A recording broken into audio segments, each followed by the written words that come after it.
you have to be really intentional about putting a team together. Crawled out of the pound and started screaming. How good is Joey Bosa? Herbert, rolling, looking, throwing, end zone, touchdown, it's intercepted. Derwin James.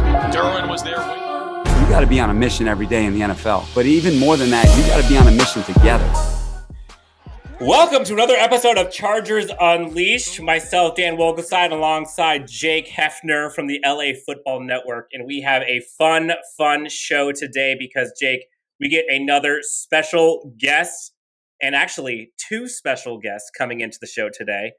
Without further ado, folks who know just as much, if not more, about Chargers than we have, because they have been doing this for much longer than we have in the podcast world. Friends of the show, fellow podcasters, you might know them from Locked On Chargers. Our friends David and Dan from Locked On Chargers. Gentlemen, thank you so much for joining the show. Thank you for spending some time with us. We've got some fun things planned. How are both of you doing? Well, I'll go first here. I'm doing great. I'm excited to be here with you guys. I mean, I got to hang out with the other Dan for the first time a couple weeks ago. We went to SoFi Stadium and got to soak that in together. But really, I mean, the guest list that you guys have had, I'm very honored to be in that company. The Asante Samuel Jr.'s, the Rashawn Slaters, the Drew Tranquils, and now a Dan Wade, a different Dan W. So excited to be in the long list of esteemed guests to join the program.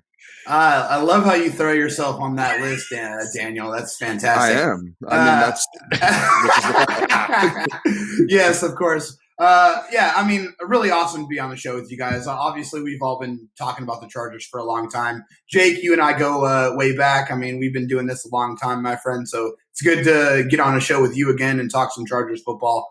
But I mean, hey guys, I think we got a lot to be excited about with this Chargers team. A lot of change, but a lot of exciting change for me. Yes, and Jake and I, we've talked about this ad nauseum for our listeners. They probably heard it, but we haven't gotten a chance to talk about just that. So on this episode, we figured we would kind of get into something that I think a lot of Chargers fans are probably feeling. There's all kinds of excitement, all kinds of buzz going on for this 2021 season. But there's also some, a little bit would say, angst. Some people a little trepidation. Some people might be a little worried. So there's some optimism. There's also some pessimism. So on this episode, we are going to go forward a box, and we are going to go through the things that we are most excited for and or scared poopless about going into this 2021 season. So be prepared. There may be some emotions on this podcast. Dude, Jake. Wolkenstein, you need to get a shirt made now with the Charger lightning bolt that just says scared poopless. Sorry, I can't let that one walk, dude. Hey, it's a children's man. It's a children's show today. You never know who's listening. I don't remember there being a G-rated on it. Okay, good point. Anyways, so lots has happened in the last 18 months or so. We've gone through terrible times, new coaching staff, new players, a draft, free agency, lots of progressions. So we're just kind of do a little roundtable here. Guests first. David, we'll start with you. Put you on the hot seat here. We'll start with one thing that you are either excited for or absolutely terrified going into the season. Well, I mean, anyone out there that's listened to our show, they know that I'm the optimist for sure. So I obviously have to step forward with that. So for me, the one thing I'm very, very excited about is something that has eluded Phillip Rivers his entire career pretty much, and that is a competent offensive line. I'm so excited about this. It is absolutely instrumental to the success of this team. I have talked ad nauseum, and I mean ad nauseum, about building from the inside out, building the spine of your team, and the Chargers have not done that. They've built from the outside in. They've really got and focused on their skill position players. This offseason, you finally saw a commitment to the offensive line. They go out and get one of the best players at their position to anchor this offensive line in the middle, a guy who's had a lot of success, and Corey Linsley gave him a big contract. But that's what it takes. I mean, that's what it takes to go get a premier player at his position. And just all the other moves, bringing in Oday Abushi, getting Rashawn Slater in the draft. I mean, just it's a completely revamped and overhauled offensive line. And I think you can't help but be excited because this is going to be a better pass protected team. They're going to be able to run the ball better, and that's going to just result in a more efficient and effective offense. So I'm just ecstatic about that. Now, Dan, I got to kick it over to you because I know every Chargers fan probably talked about how important it was to get that offensive line fixed. And everyone now is excited about that offensive line. Did you actually think that they would have been able to do what they did before free agency, before the coaching staff change, before the draft? Did you think it was possible? I mean, if you would have told me that they would have had to replace 4 of the 5 offensive linemen, I probably would have said no. Just that seems unrealistic. And the other thing about it is they didn't bring back anybody, right? They didn't settle for what they've had. And we've seen that so many times with this team in the past. It's like they didn't give the Forrest Lamp the 1 year, okay, maybe another year we'll do it kind of thing. Or Dan Feeney, we saw them trot him out there so many times, never really lived up to the hype of the 3rd round billing. They didn't do that this year. They didn't settle. They said, hey, we're going to go replace the entire offensive line because we need to replace the entire offensive line. And as much as it looks better, it's different, right? Like, it's exciting to see different dudes go out there and compete for this offensive line that we haven't seen yet. And I think that it also kind of leads me, though, to something I'm terrified about, right? Which is just the depth of this team at certain positions, and especially on the offensive line, because right now, Brian Bulaga played, less than half the snaps last year. His backup right now is either Storm Norton or Trey Pipkins. We've seen that a couple of times. That's something to be a little concerned about. On the interior, I like Scott Quessenberry. I like the thought of Brendan Hymus, but I didn't love what I saw from Tyree St. Louis last year. So there are questions, and I think for me, as much as I'm excited, anyone who's followed the Chargers long enough knows you can't have nice things all the time, right? And you want to see it before you believe it with this team, just like all the leads that end up evaporating later on in the game. You can't get too excited about a big lead if you're Charger fans. And you also can't get too excited about the top, premier positions at these players without thinking about who is behind them. And it's not just the offensive line, right? At safety, you have Mark Webb, a 7th round pick, and Alohi Gilman, a 2020 6th round pick, as the 2 main reserves behind 2 guys that have missed a lot of games over the last couple of seasons in Derwin James and Nazir Adderley. So, yes, to your question, I'm stoked about the offensive line. I'm stoked just at them actually putting premier draft capital, only the 2nd tackle or offensive lineman they've taken in the 1st round in 30-plus years. The other was DJ Fluker. They spent all the big money on the offensive line. He didn't mention Matt Feiler. That's another guy I'm really excited about. But good call. At the same time, following the Chargers, you learn to be terrified of certain things. So for me, depth is one of those things where it's like, I love what you have. Of course, if Brian Bulaga stays out there healthy the entire season, perfect, right? I mean, that you feel really good about that. But if it's, him playing 50% of the snaps, Trey Pipkins playing 50% of the snaps, that's a little bit more terrifying. Jake, that sounds a lot more like something that you're used to with the pessimism and worry. Oh, yeah. Oh, yeah. Do you agree? Do you think that we need to worry about the offensive line this year? Wade said it best. It's you have to stop yourself from getting caught up in all of the flash and the names. And yeah, I fully agree with Wade on this. Dan, I said this to you, that I thought that replacing 4 out of the 5 offensive linemen this season would have been way overkill. I didn't foresee that happening. And even if they did, you probably wouldn't have thought that they would have gotten who they ended up replacing them all with. So right. that was a pipe dream within itself.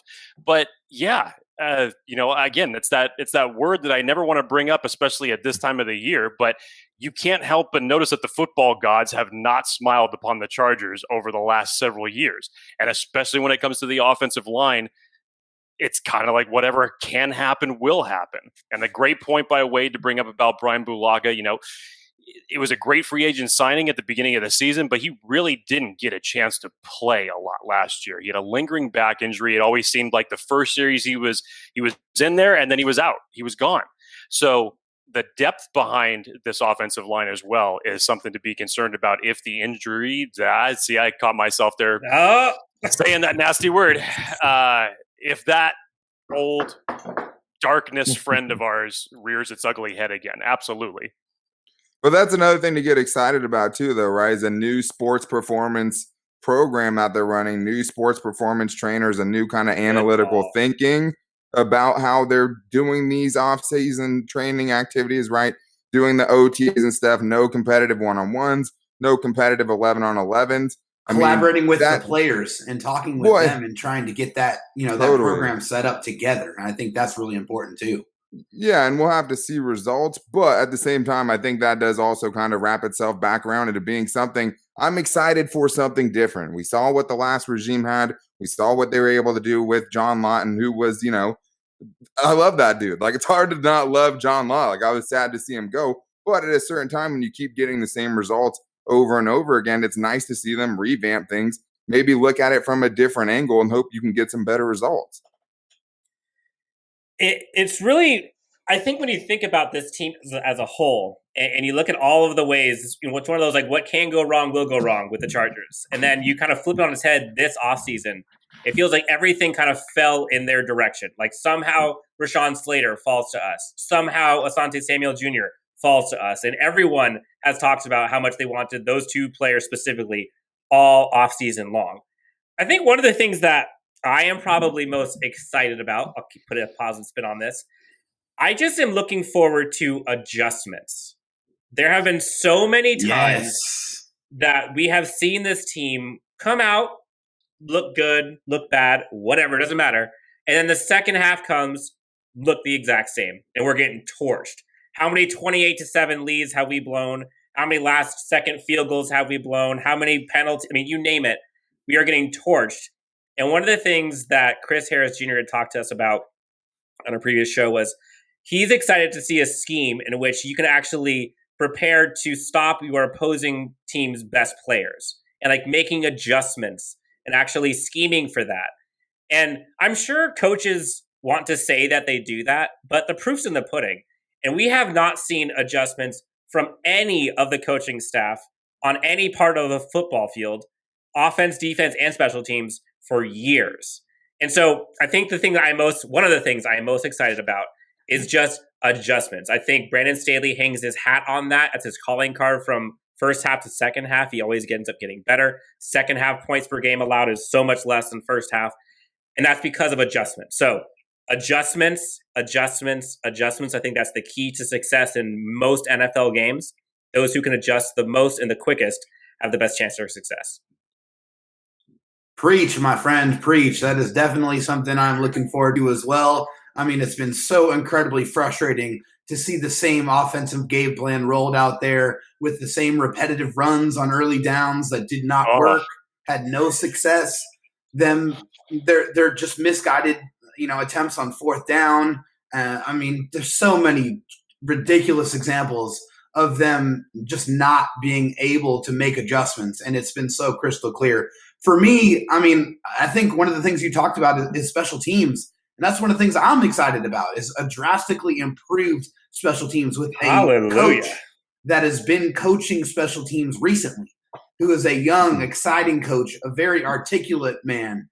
If you haven't heard Darius Swinton talk, I mean, that guy is inspiring, man. I mean, he is a coach, a guy that you want to follow, you want to listen to, and just hearing all of the innovative ways he's helping teach his players and helping them retain that information so they can go out there and execute, I think is really exciting. I'm looking forward to shorter fields on offense and longer fields on defense. I mean, that's something we have not seen. It's so underrated, field position, but the Chargers have had terrible field position the last several years. It's just another thing that I think is just going to make this team much better.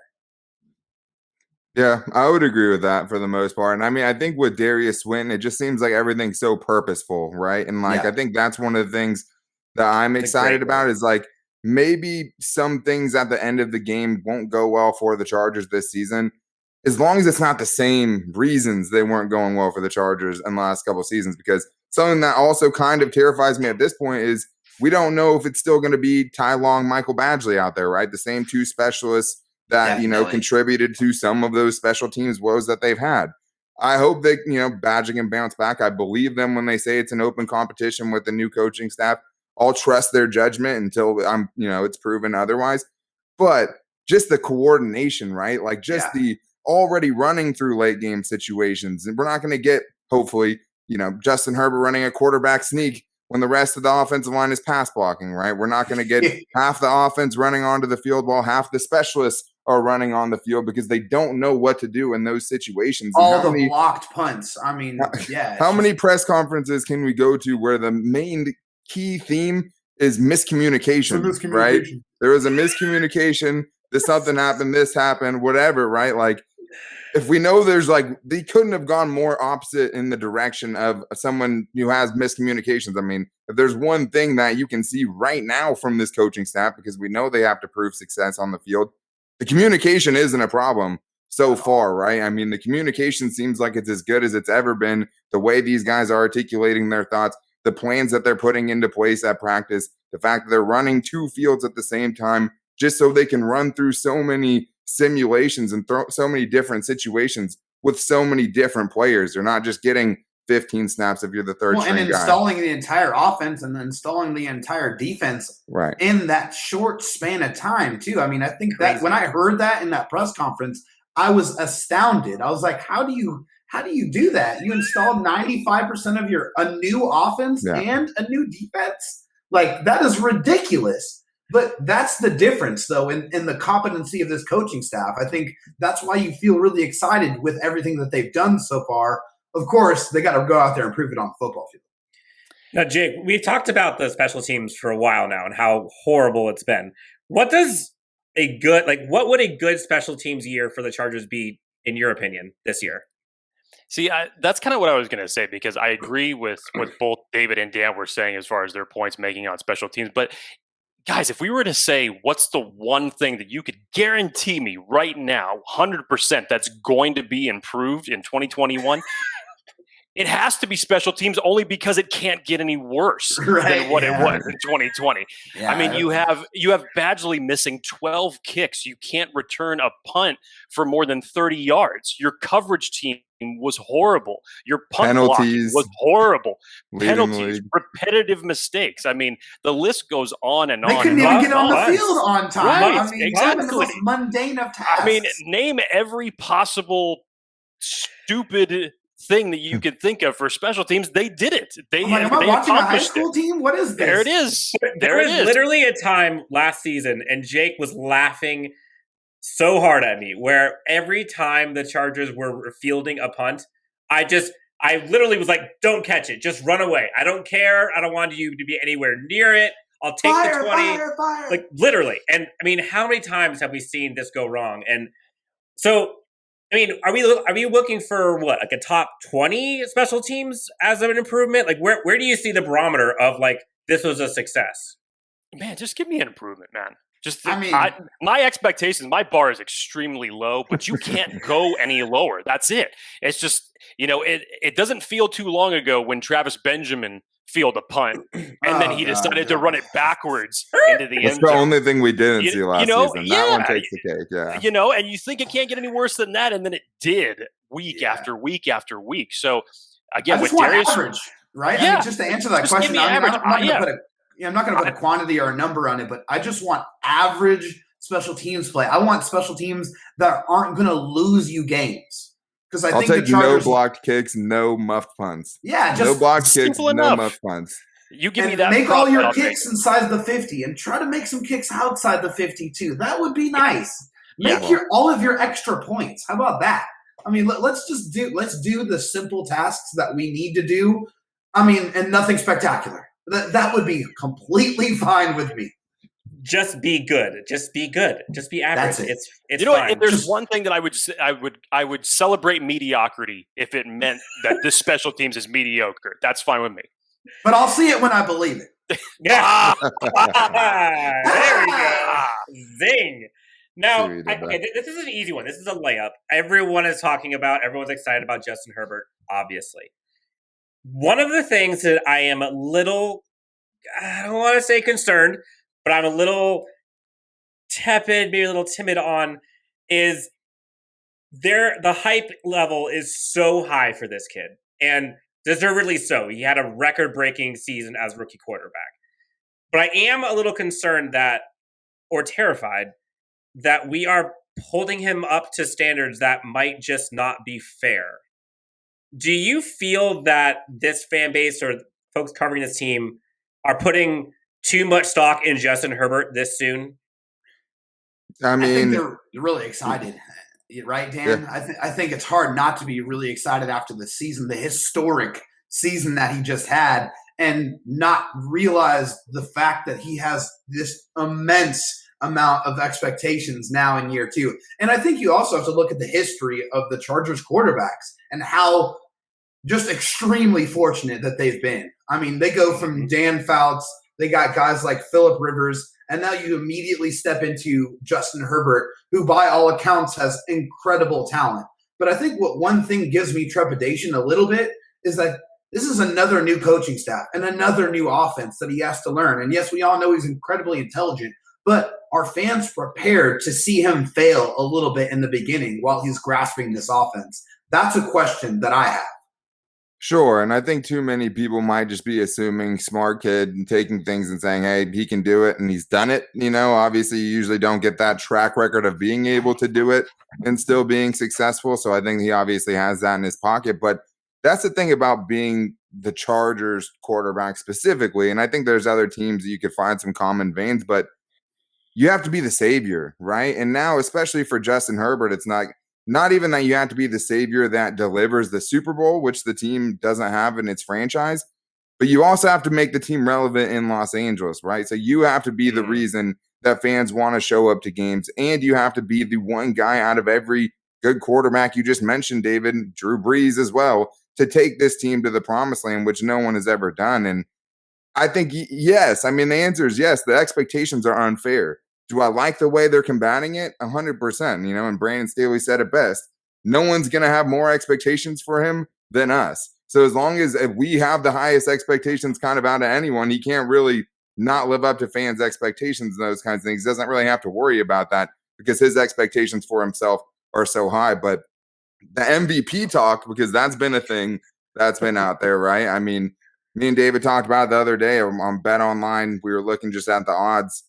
He has the 5th best odds right now to win MVP. Like, that's ridiculous. He's tied with reigning NFL MVP Aaron Rodgers and Dak Prescott, who was lighting the league on fire last year before he got injured and is coming back to, a pretty loaded offensive skill position player. So the expectations are definitely there. But and actually, this will let me, kind of sell LAFB for a second. Those who are, the place that's hosting this show right now, because I'm writing an article for them. Ryan DeRoot, LAFB, doing a great job. But about just Justin Herbert and what it would look like for him to win an MVP, right? Because if you're trying to hit those expectations, it means you're going to have to produce a certain amount. And just over the last 3 years, the NFL MVP has averaged 48.7 total touchdowns, right? Justin Herbert had 36 last year. Obviously, that's a great first year. They've also, though, and this is the other thing, it's so team related, right? Like, obviously, he's going to have to play well. But out of the last 5 MVPs, the average record of those teams is 12.4. So if the Chargers don't get to 12, 13 wins, and obviously now it's a 17-game schedule, right? So that's going to change the numbers and figures a little bit there. But the team will have to be really good as well. It's a great player, but if the great player is not on a good team, you're not going to have that kind of recognition. So I don't think that the expectations might be fair. I do think he can attain, most of those things. Like, I mean, he obviously has the talent and those things to do it. I just don't think we can just assume it's going to happen right now. And I think that's part of the problem is, yes, he can do it. I mean, is he going to have some things standing his way?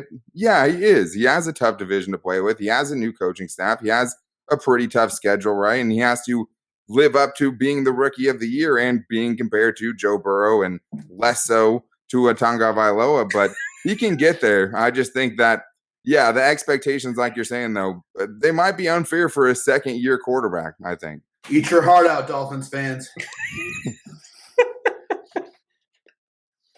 I'll say this about the Justin Herbert situation and take it from a pessimistic approach, whatever you want to take it from.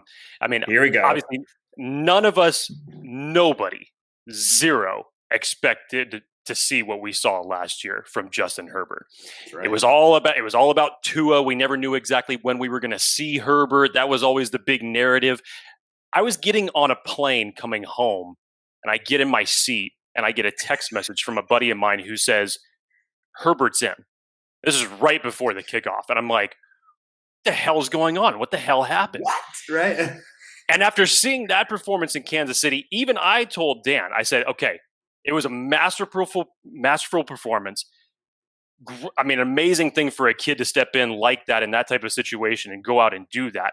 But even I said, let's pump the brakes and let's see what happens the following week and the next week. And Carolina, the following game, the next week, he didn't have that good of a game as he had in Kansas City, but it wasn't terrible.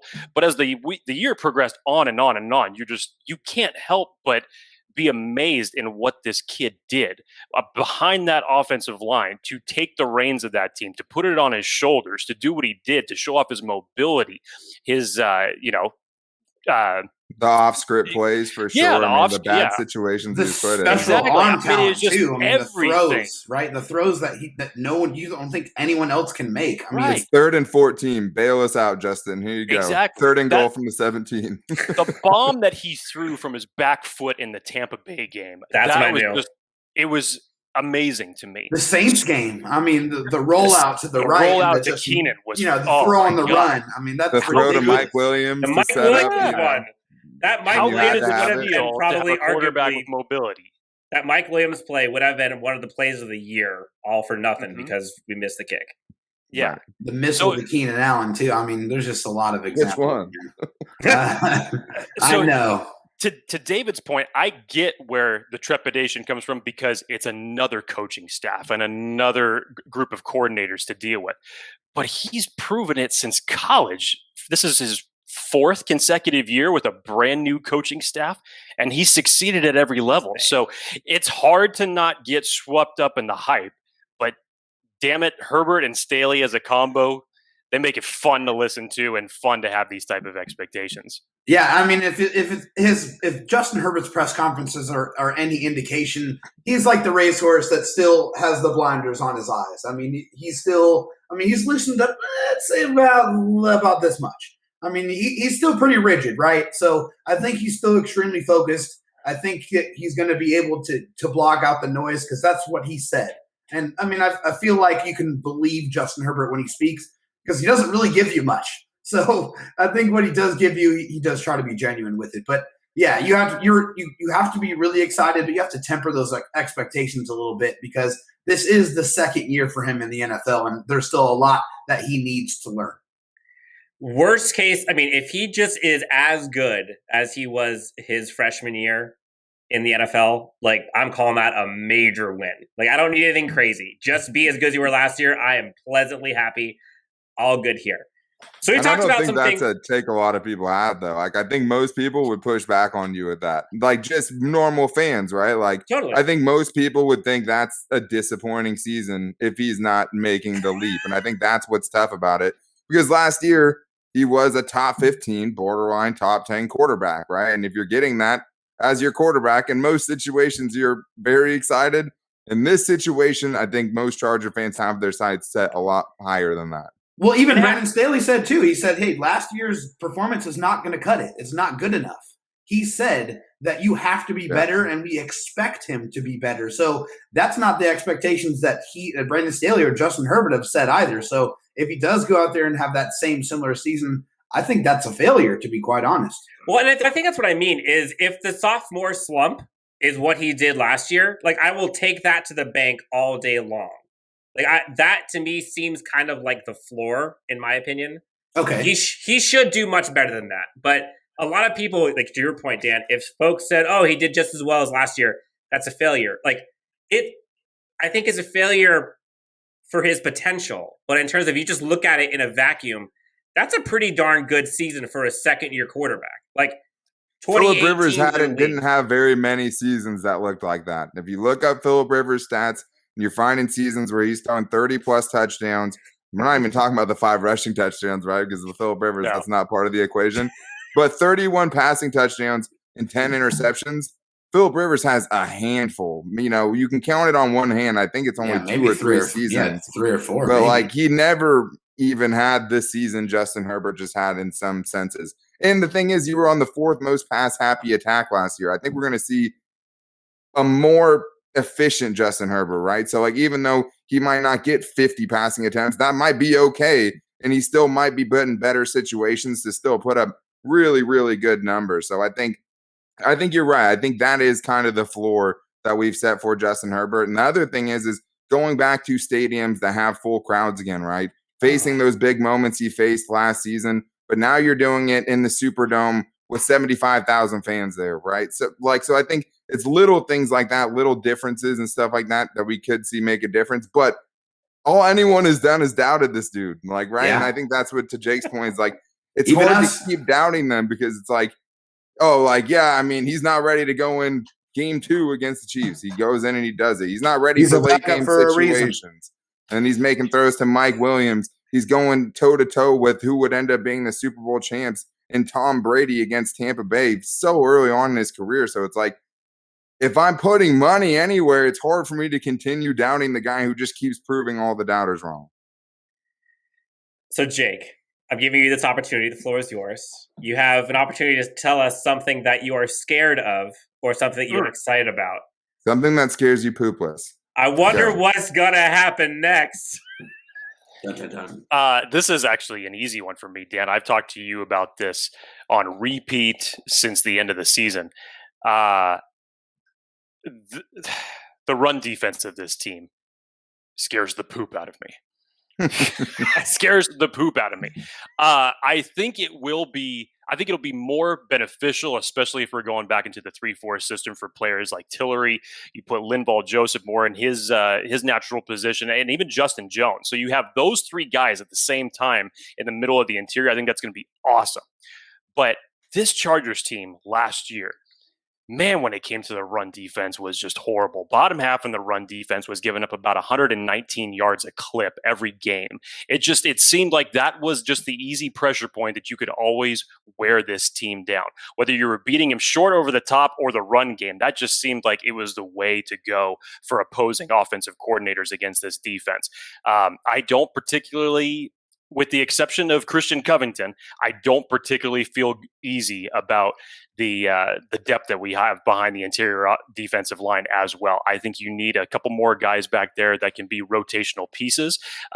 Christian Covington obviously fills the Damian Square void left in free agency, but behind that, I don't know. And when you're in the trenches and you have 3 guys like that, we haven't had a presence like that since Jamal Williams to really clog up the holes and stop the run. Linval Joseph may be the closest thing to it. He may be a more athletic version of what Jamal Williams was for his type of size, and to see him run sideline to sideline. But do not have Linval Joseph dropping in coverage, for the love of God. Don't do that again, please. Just have these guys do what they do best. Put someone on the ground, get penetration, stop the run. The run defense scares the shit out of me, but it needs to get better. Yeah, I agree with that. I mean, I think that the thing about it is you have to have so much faith in Staley, right, and the new defensive coaching staff to fix it, because they didn't add a lot to the position. They added Christian Covington, who wasn't a starter last year, really, right? He's been kind of a rotational starter throughout his career. And I mean, just when you see the pure girth of that dude, you feel a little bit better about it. But at the same time, I think there's a couple things you're banking on. You're banking on Jerry Tillery becoming an average run defender on a consistent basis out there. You're hoping that Justin Jones can go out there and continue to improve.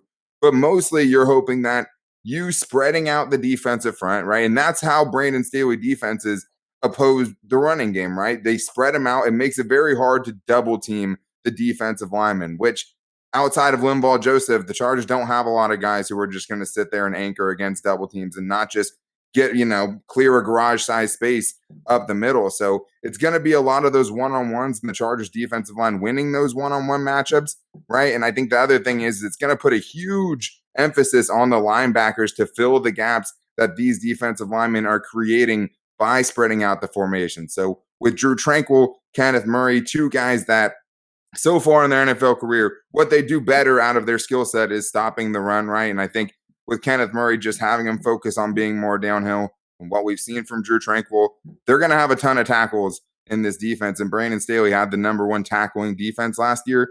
But I think it's not only fair to wonder about the overall talent that you have at that position, not just the depth. And I think the depth will help Linval Joseph not play 70% of the snaps this year, which by default could make him better, right? Just having other guys to go in there.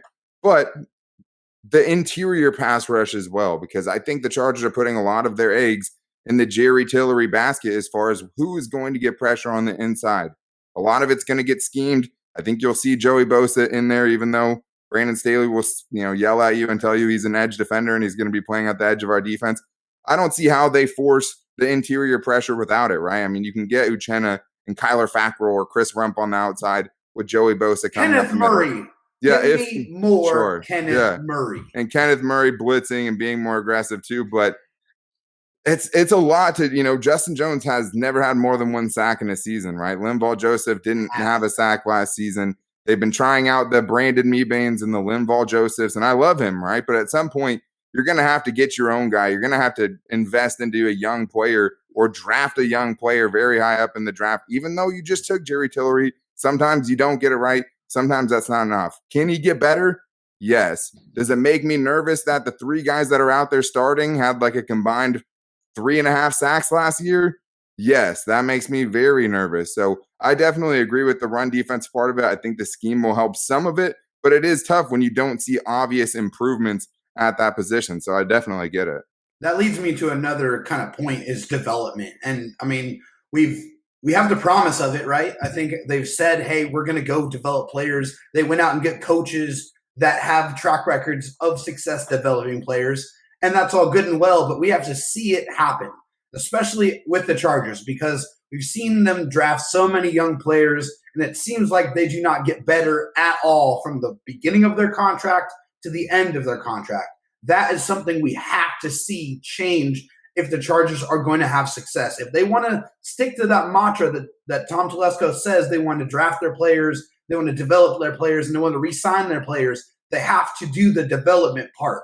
I think this coaching staff can do it. I'm encouraged by what I hear, but I have to see the development in the young players, in the Nas Adderleys, in the Jerry Tillerys, and the Kenneth Murrays, the Drew Tranquils, the Michael Davises even. Those are all promising players, but we need to see them take that next step if this team is going to go where they want to go. Let me come back to you on that, David, because it's funny. This is a conversation that Dan and I have had previously, and when we talk about each positions, we always end up talking about the depth aspects of it. Is it more the lack of depth, or is it the lack of development that has really impacted this team? I mean, I think it's honestly the lack of development. I mean, the Chargers have added a lot of bodies to the position, guys that you think that you see like skill sets that they can work with and that they can accentuate, but that never happens. So I think the Chargers have tried to add depth at positions, and it just hasn't worked out. And then when they try to go get those veterans and plug and play, like they did at the linebacker position, like they've done at the defensive line position, that hasn't worked out. So that's why I think their inability to develop players has been the biggest reason why you haven't seen a lot of Chargers get those second contracts and stay with the team, because they haven't done enough to where they've earned that money. So I think that's been the biggest issue, has been that lack of development. Well, and I think it depends who you ask too, right? If you ask Tom Telesco, he's going to tell you, I picked the right guys and they didn't develop them. I had super talented dudes down there and they weren't getting developed. You ask the Chargers coaches of last year, they might be telling you, we didn't have enough talent at those positions, right? So, like, it depends who you ask. I mean, with Jerry Tiller, with Nazir Adderley, is it a lack of development, or just they're not as talented of players as Tom Telesco and company thought they were, right? So I think that's such a hard question to answer, and depth specifically in developing players, like, that's not a 1-year process, right? And Brandon Staley was super upfront about that. Like, that's something that has to happen. But I think what you need, though, is as much as you need to hit on your first round picks and all of those things, those guys you're getting in the third and the fourth and the fifth rounds, they have to develop into something, right? And like, we've just seen them strike out on too many of those picks where you don't know if you're ever going to see those guys on the field, right? So, like, yeah, it's fine if you want to buy a Band-Aid in free agency, if you have a succession plan. And I think for the Chargers, more often than not, they haven't set themselves up well to have that succession plan. And I think you're already starting to see the seeds of that now with a pick like Josh Palmer, right? You have a lot of receivers, and in the third round, you still go get somebody just because you think he's that talented, and you're just going to take a super talented player and potentially getting yourself ready for when you know you might not have Mike Williams next season. Because even Mike Williams, Uchenna Nwosu, it's a big double-edged sword with these dudes, because if they ball out, the price tag's shooting up, right? If they don't, if they don't go out there and ball out, if anything happens, then you're kind of out of luck either way. Yeah, you might be able to sign them, right, for a cheaper contract, but at the same time, you don't know what you have in them still after 4 years, after 5 years. So I think them setting themselves up down the road for the future is something that is kind of changing, but it's going to be like a multi-year process. We're not going to know how good this coaching staff is at developing these third and fourth round picks, right? Until, a couple of seasons from now. Is Joe Reed going to turn into something? Is KJ Hill going to turn into something, right? Like, we just don't know with some of these guys. Alohi Gilman, like, if those are just wasted picks, that's a bad job if those guys don't turn into something for you, because it's not just 1 year. You're not always going to find guys with fifth round picks. But then you see them go and get like a guy like Terrell Lewis with the Rams, right? He goes in and starts right away. And like, they're getting something out of those later round picks. You're going to have to get something out of those guys if you want to continue to compete in this division and in the NFL, because winning having one good season, 2018, right? That's nice. Unless you get the, consistent, sustained success where you're just a winning team every year, you're not going to get that respect, nor do you deserve it. So I think building, developing, adding more, talent to the roster, all this stuff's going to be a multi-year process, but I think you like where they're starting. Yeah, I want to go back to beating the Raiders 18 times in a row. Yeah. That's what I want. The Chargers were relevant then.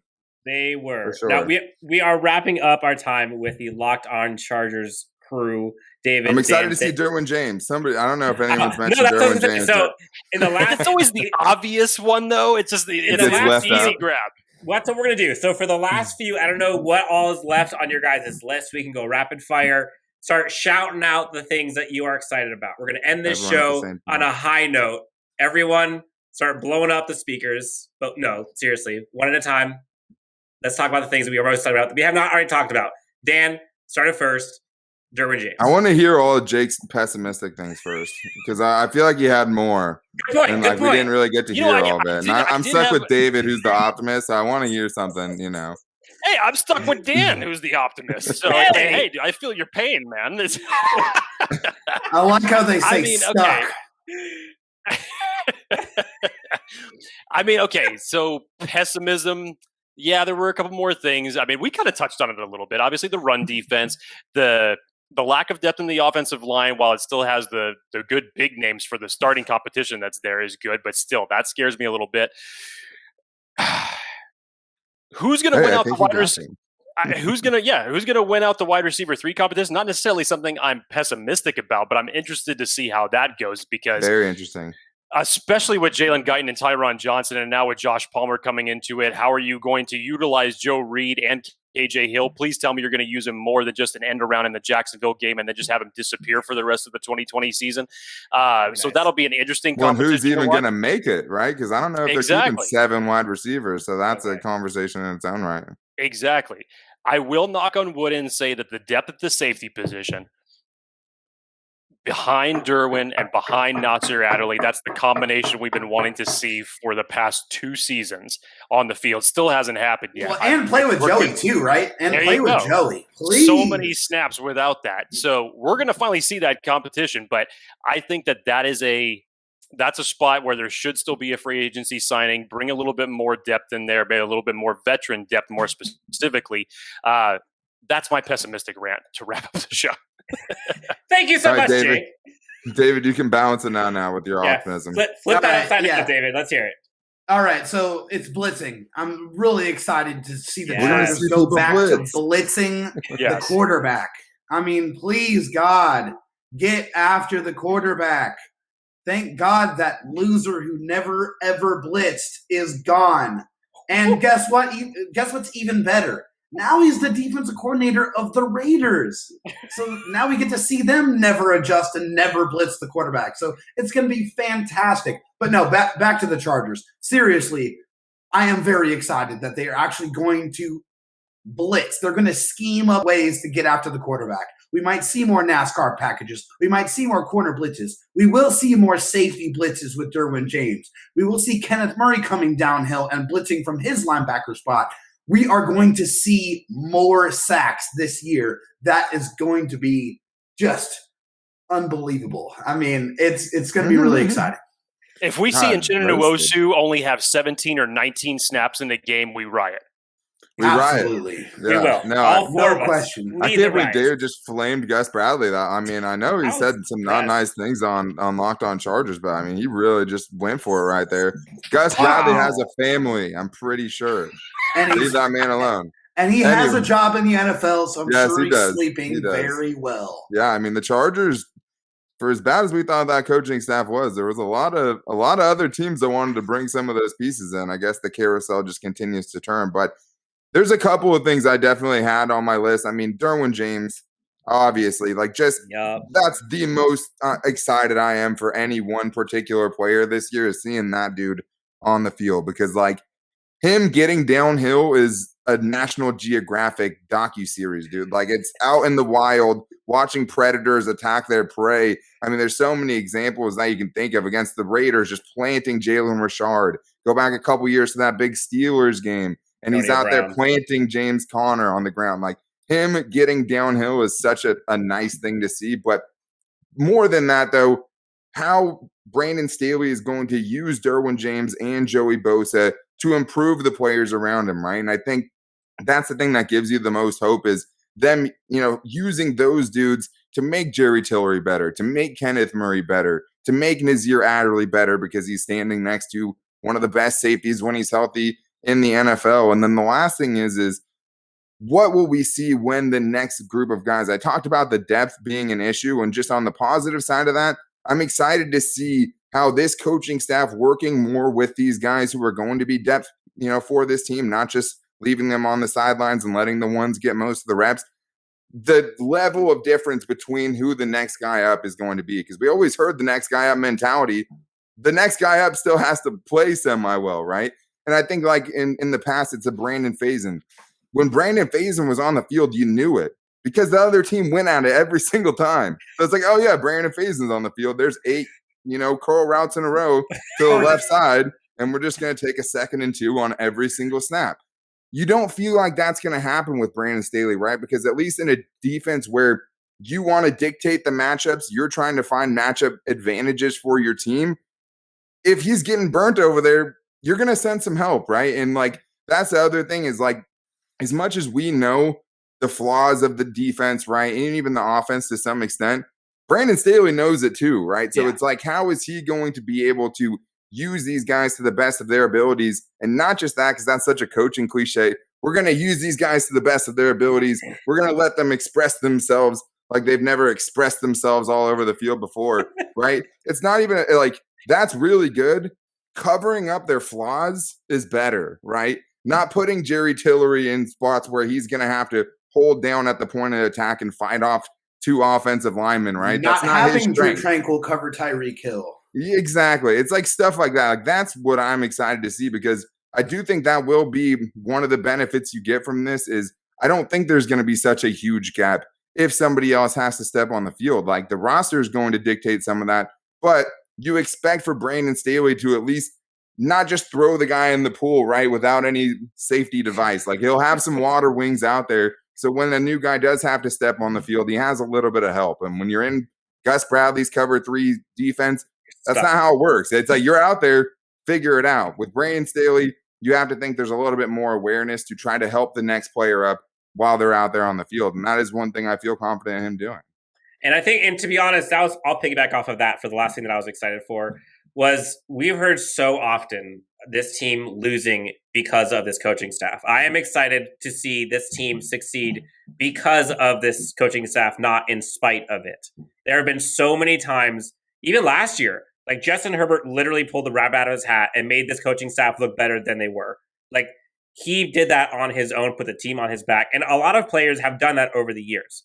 I'm excited to see this coaching staff help enable and accelerate the talent of this team, not be a detriment to it.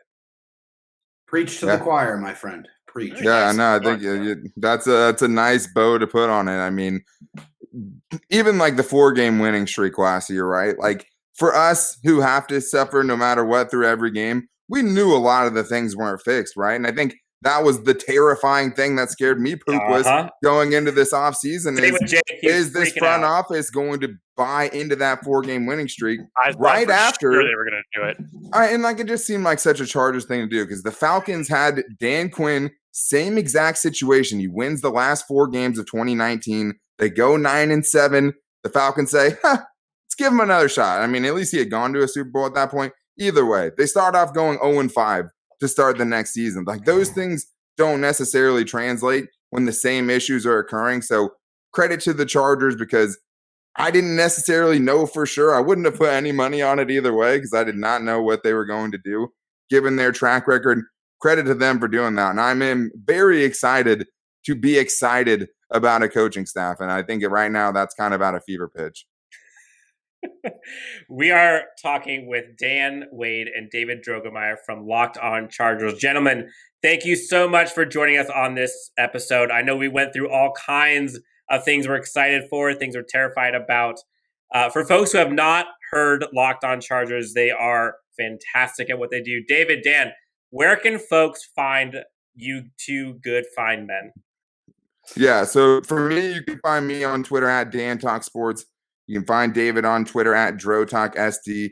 Even though he lives in Texas, that part's a little confusing. Still a SD guy at heart. You can find the show at Locked On LAC. And yeah, I mean, we're a daily podcast. It's a little different. I mean, this was nice to kind of, stretch the legs out a little bit and actually not be confined to, 28 minutes. So if you need something that's every day, if you haven't heard of us, we like our show a lot. That's the best endorsement I can give it. I love it. Jake, close us out. It's on you. God, what can I say about this group? I mean, you guys just left me on that island by myself. 3 optimistic views and 1 pessimistic. So I kind of just feel... Going back to that Gus Bradley scheme. What it is, man. What it is. I understand how it goes. No, honestly, guys, thank you guys so much.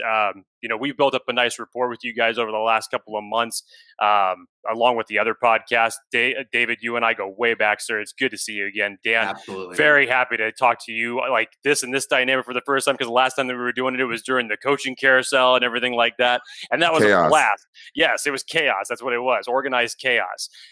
So can't thank you guys enough for coming on. Really appreciate your guys' support. Of course, Dan and I will always be supporting your guys' show and what you guys do. Continue to kick ass, continue what you do. And again, we're looking forward to having you guys back on here very soon. Thank you for having us, man. We really had a good time. All right, guys. Have a great rest of the afternoon, and we will talk to you next time on Chargers Unleashed. You can find us at LAC_Unleashed, myself at Chargers Homer, Jake at Jake T. Hefner. Find us on YouTube, subscribe, and we will talk to you next time on Chargers Unleashed. Get excited, get amped. Let's get ready for the 2021 Los Angeles Chargers season. We'll talk to you guys soon. The Los Angeles Chargers select Rashawn Slater, Asante Samuel Jr. Stop! Oh, I'm stopping y'all boys. That's what I'm Intercepted. Picked up by Michael Davis. Explosion. Explosiveness from Eckler. There's Murphy. Boy, he blew that up, didn't he? It is picked off. Nasir Adderley. 50-50 ball is 100%. Mike Williams. Ochena Nwosu. And that will end it. Time to bolt up.